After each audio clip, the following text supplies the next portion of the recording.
Hi friends, welcome in Access Spoken Classes. I am US sir. Dear friends, today I wanna discuss about spoken English. जैसा कि आप जानते हैं पिछले video में मैंने आपको बताया था कि आपको हम स्पोकन इंग्लिश के बारे में बताएंगे।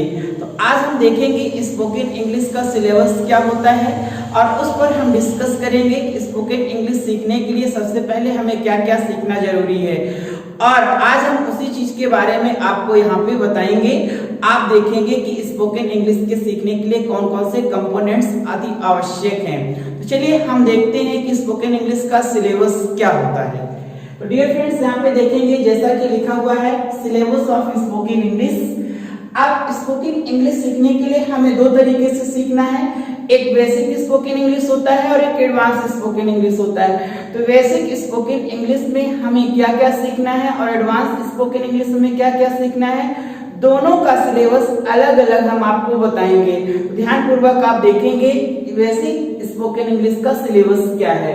तो देखिए बेसिक स्पोकन इंग्लिश में सबसे पहले हम सब्जेक्ट सीखेंगे, सब्जेक्ट के बारे में, उसके बाद वर्ब के बारे में, इसके बाद ऑब्जेक्ट, इसके बाद अदर वर्ड्स, फिर इन सभी चीजों की प्रैक्टिस करेंगे।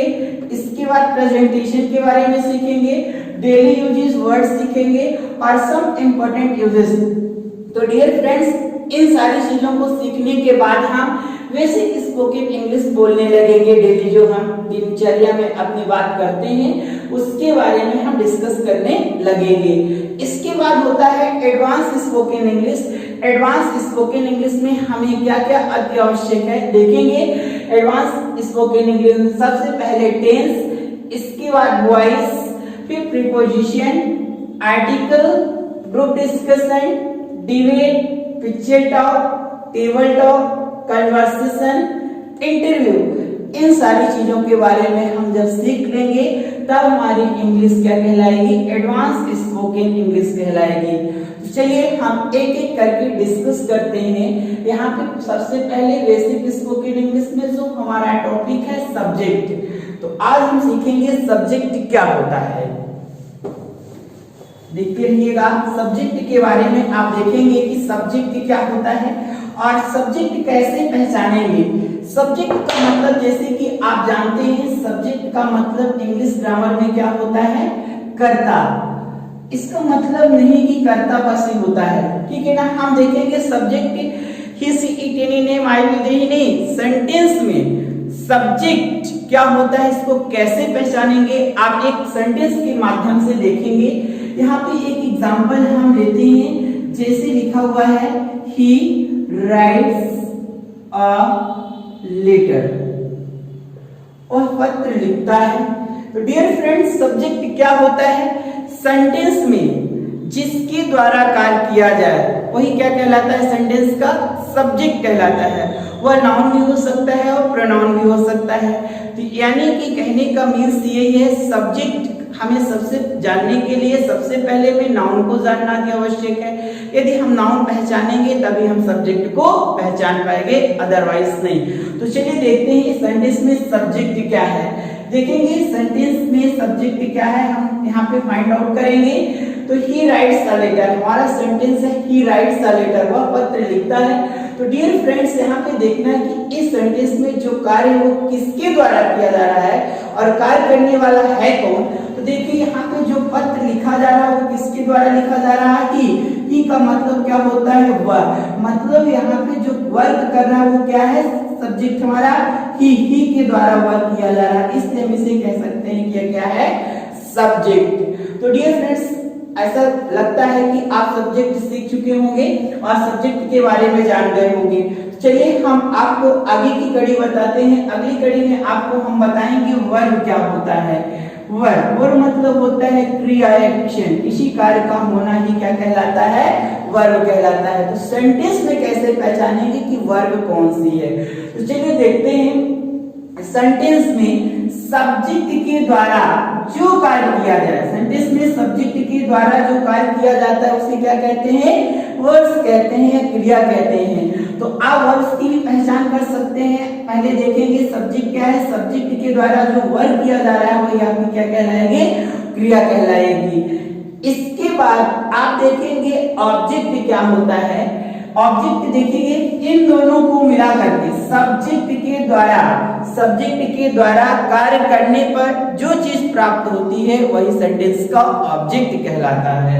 तो जैसे यहाँ पे ऑब्जेक्ट क्या है देखेंगे, ऑब्जेक्ट यहाँ पर हमारा आर लेटर है, क्योंकि जो सब्जेक्ट है कार्य क्या कर रहा है लिखने का, और लिखा क्या जा रहा है लेटर। यहाँ पे ऑब्जेक्ट क्या होगा लेटर।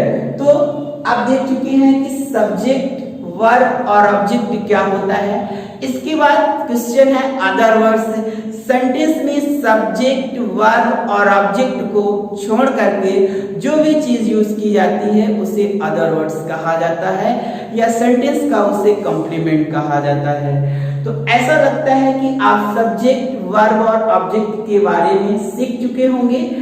इसके बाद डियर फ्रेंड्स यहाँ पे देखेंगे इन सारी चीजों को मिला करके हम छोटे छोटे सेंटेंसेस की प्रैक्टिस करेंगे। जैसे राम मेरा दोस्त है, राम मेरा दोस्त है। अब इस पे हम प्रैक्टिस करते हैं। चलिए यहाँ पे सब्जेक्ट जो है क्या है राम। अब यहाँ पे जो है के लिए आप क्या यूज करेंगे इच, मेरे के लिए क्या यूज करेंगे मेरा, माई, और दोस्त के लिए क्या यूज करेंगे friend. Ram is my friend, Ram मेरा दोस्त है। इस प्रकार से सब्जेक्ट वर्ब और ऑब्जेक्ट और अदर वर्ड्स का यूज करके आप डेली सेंटेंसेस की प्रैक्टिस करेंगे, तब आपकी बेसिक स्पोकन इंग्लिश स्ट्रांग हो जाएगी। डियर फ्रेंड्स देखेंगे नेक्स्ट एग्जांपल्स क्या है। किशन अपने दोस्तों के साथ क्रिकेट खेलता है। चलिए इसका ट्रांसलेशन करते हैं। इसमें जो सब्जेक्ट है क्या है किशन, वर्ब क्या है खेलना, खेलना का मीन्स होता है प्ले, प्लेज हो जाएगा किशन प्लेज क्रिकेट। किसके साथ खेलता है अपने दोस्तों के साथ। के लिए आप क्या यूज करेंगे विद, अपने के लिए क्या यूज करेंगे हिज, और दोस्तों के लिए क्या यूज करेंगे फ्रेंड्स। तो Kishan pledge cricket with his friends. चलिए इसमें हम आइडेंटिफाई करेंगे सब्जेक्ट वर्ब ऑब्जेक्ट और अदर वर्ड्स। तो देखिए यहाँ पे जो वर्ब करने वाला है कौन है किशन। यहाँ पे क्या हो जाएगा ये सब्जेक्ट। वर्ब यहाँ पे क्या है प्ले, तो वर्ब हो गया। ऑब्जेक्ट की क्या है यहाँ पे क्रिकेट। इसके अलावा जो भी चीजें बचती है वो सेंटेंस का क्या कहलाता है अदर वर्ड्स या कॉम्प्लीमेंट कहलाता है। तो डियर फ्रेंड्स जैसा कि आप सेंटेंस में आइडेंटिफाई कर पाएंगे कि सब्जेक्ट वर्ब ऑब्जेक्ट और कॉम्प्लीमेंट क्या होता है। तो नेक्स्ट हमारा बेसिक स्पोकन इंग्लिश में टॉपिक था सम इम्पॉर्टेंट वर्ड्स या डेली यूजेस वर्ड्स। देखिए चलिए हम डेली यूजेस वर्ड्स के बारे में सीखेंगे क्या होता है। जो हम डेली यूजेस वर्ड्स यूज करते हैं वो क्या होता है देखेंगे। क्या कर रहे हो, कहाँ जा रहे हो, यहाँ आओ वहां जाओ। इस प्रकार के सेंटेंसेस की जब हम प्रैक्टिस करते रहेंगे डेली तब हमारी इंग्लिश जल्दी इंप्रूव होगी।